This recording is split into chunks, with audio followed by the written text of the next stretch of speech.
Next is question number 71, which says that a triangle ABC is formed by the lines x minus 2y plus 3 equal to 0, 4x plus 2y equal to 3 and 2x minus 3y plus 1 equal to 0.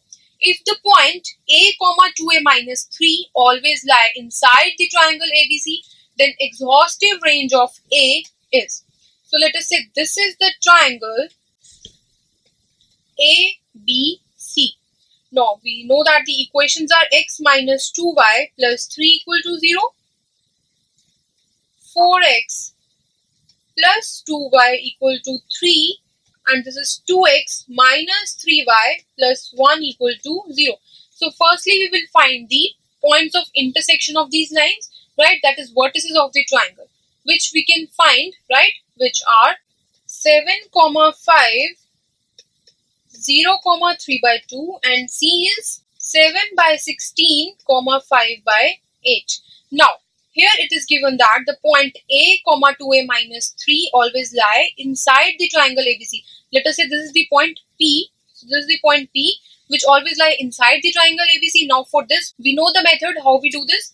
For the line 4x plus 2y equal to 3, we know that P and A are on the same side of this line. So, putting the coordinates in this line, we will get 4 into x, that is 7, that is 28, plus 5 into 2, that is 10, minus 3 into, putting the point P, that is 4 times a plus 2 times 2a minus 3, that is 4a minus 6, minus 3 is greater than 0, right? So solving this, we will get 8a minus 9 is greater than 0, that is a should be greater than 9 by 8. This is the first condition, right? Now similarly, for line, let us say this is L1 and this is L2. For the line L1, we can see that the coordinate B and the point P are on the same side of L1. So, putting the points in line L1, we will get, putting 0, 3 by 2 first, we will get minus 9 by 2 plus 1 into 2a minus 3 into 2a minus 3, that is minus 6a plus 9 plus 1 should be greater than 0. Now this is negative, so we can say that, and from here also we will get minus 4a plus 10, that is 4a minus 10 should be greater than 0, that is a should be greater than 5 by 2, right? Now similarly, for line L2, we can see that the coordinates C and P are on the same side of L2. So putting the coordinate C first, we will get 7 by 16 minus 2 times, that is minus 10 upon 8 plus 3.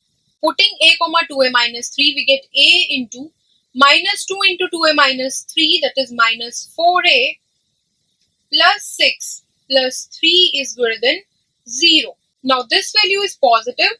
So from here we get that minus 3a plus 9 is greater than 0.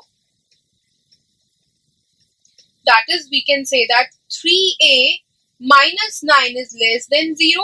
That is, a should be less than 3. So we have 3 conditions here and we have to take the intersection of all 3. So taking intersection, we will get that a will belong from 5 by 2 to 3, right? So the correct answer will be option number 1.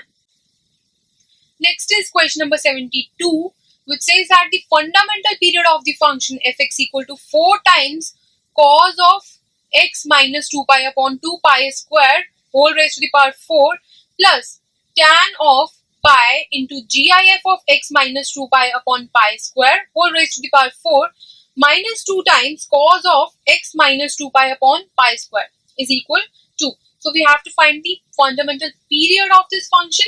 Now here, firstly we can see that this is greatest integer function written over here.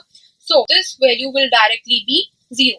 So the function that is left over here is fx equal to 4 times cos x minus 2 pi upon 2 pi square whole raised to the power 4 minus 2 into cos of x minus 2 pi upon pi square. Now here we can see that half angle formula. Cos 2 theta is equal to 2 into cos square theta minus 1. So this can be written as 2 into cos square theta whole square. that is 1 plus cos 2 theta, that is cos of x minus 2 pi upon pi square whole square minus 2 times cos of x minus 2 pi upon pi square. So this can further be written as 1 plus cos square x minus 2 pi upon pi square plus 2 into cos of x minus 2 pi upon pi square, which will get cancelled with the second term, right? So from here we can find the fundamental period of the function. Now for cos square theta, we know that the fundamental period is pi. Now for this function, for fundamental period, we will divide it by 1 upon pi square. That is, the fundamental period of this function will be pi cube, right? So the correct answer will be option number 1. Next is question number 73, which says that consider two parabolas y square equal to 4a into x minus b and y square equal to minus 4cx, where a, b, c are positive constants. If a line is drawn parallel to the common axes meeting the parabolas at a and b respectively, then the locus of the midpoint of AB can be, right? So firstly, let us draw the diagram.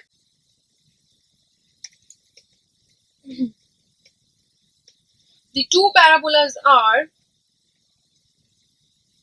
y square equal to 4a into x minus b, and the other one is something like this, right? That is y square equal to minus 4cx. Now, if a line is drawn parallel to the common axis is x-axis, so we draw a common line parallel to the x-axis meeting the parabolas at a and b, and we have to find the locus of the midpoint of this AB.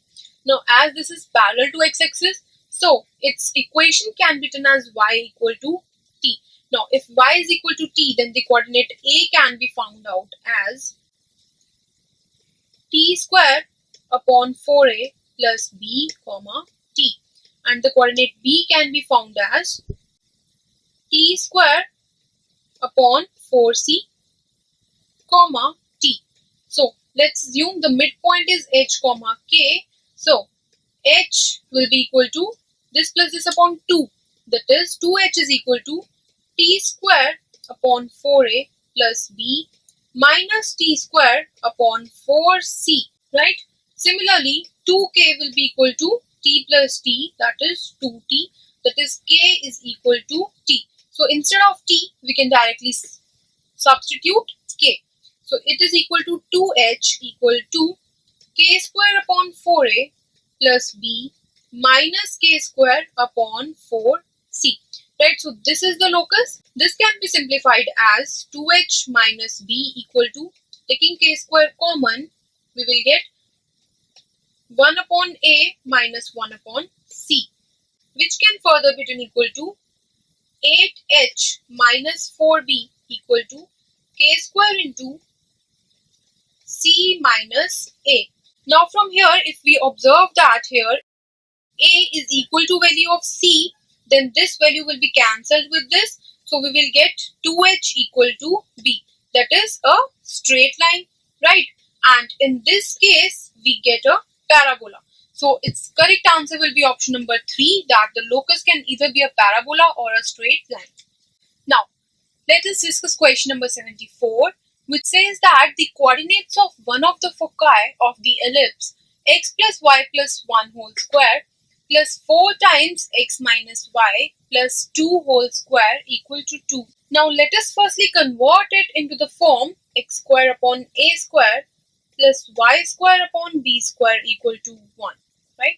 Where x will be x plus y plus 1 upon root 2 and y will be x minus y plus 2 upon root 2, right? So this can be written as x plus y plus 1 upon root 2 whole square plus x minus y plus 2 upon root 2 whole square upon 1 by 2 whole square equal to 1. So comparing this with equation number 1, we can see that value of A is equal to 1, value of B is equal to 1 by 2, right? So from here we can find the value of eccentricity E will be equal to root 3 by 2. Hence we can say that the value of AE will be equal to root 3 by 2. Now if I talk about the standard parabola, that is x square upon a square plus y square upon b square equal to 1, we can see that the distance from the vertex to foci is AE. That is, the distance between the foci and the point of intersection of the axes is AE. So we will be using this concept to find the foci of the given ellipse. Now, we know the value of AE. Let us firstly find the point of intersection of the axes. That is the point of intersection of x plus y plus 1 equal to 0. That is minor axis and major axis, that is x minus y plus 2 equal to 0. We can find the point of intersection as minus 3 by 2 comma 1 by 2. Let us say the point of intersection is P. Hence the coordinate P is this. Now the coordinate of foci will be found by parametric equation, that is x minus x1 upon cos theta. Cos theta means the slope of the major axis, that is the slope of this, that is tan of pi by 4, that is 1. So it will be equal to x minus x1 upon cos theta will be 1 by root 2 equal to y minus 1 by 2 upon sin theta, that is again 1 by root 2 equal to r, that is AE, which is equal to root 3 by 2. So from here we find the coordinate x comma y as root 3 minus 3 root 2 upon 2 root 2 comma root 2 plus root 3 upon 2 root 2, and the other coordinate will be minus root 3 minus 3 root 2 upon 2 root 2 comma root 2 minus root 3 upon 2 root 2, which is given in option number 2. So this is the correct answer. Next is question number 75, which says that a tangent to the ellipse E1, that is x square plus 9y square equal to 9, meets the ellipse E2, that is x square plus 3y square equal to 12 at A and B. Angle between the tangents at A and B to the ellipse E2 is. Let us firstly draw both the ellipse. Ellipse E1 will be something like this, which will be cutting here at 3 and here at 1. And ellipse E2 will be something like this, which will be cutting x-axis at root 12 and y-axis at 2. Now here it is given that a tangent to the ellipse E1 meets ellipse E2 at A and B. So let us assume this points as A and B. Now we have to find the angle between the tangents at A and B to the ellipse E2. Let us say this is the tangent at A and this is the tangent at B, right? So we have to find this angle, right? So let us say this point is P, that is H comma K. Now for ellipse E2, we can write the equation of chord of contact AB, that is T equal to 0, right? So it will be H into X plus 3 into K into Y equal to 12. This is the equation of chord of contact AB, but AB is tangent on ellipse E1, right? Now for E1 we know that the equation of tangent can be written at point 3 cos theta comma sin theta as x into x1, that is 3 cos theta into x plus 9 into y into sin theta equal to 9. This is the equation. Now equation 1 and equation 2 represent the same line, that is AB. So the coordinates will be in proportion, that is h upon 3 cos theta will be equal to 3k upon 9 sin theta, and this will be equal to 12 upon 9, that is 4 upon 3. So from here we get that cos theta is equal to h upon 4 and sin theta will be equal to k upon 4. Now we know that cos square theta plus sin square theta is equal to 1, that is h square plus k square is equal to 16. So this is the locus of the point T, that is x square plus y square equal to 16. Now, we know that for ellipse E2, the equation of director circle is again x square plus y square equal to 16. So from here we can see that T is lying on the director circle of ellipse E2. Hence we can say that the angle between the tangents will be pi by 2. That is, the correct answer will be option number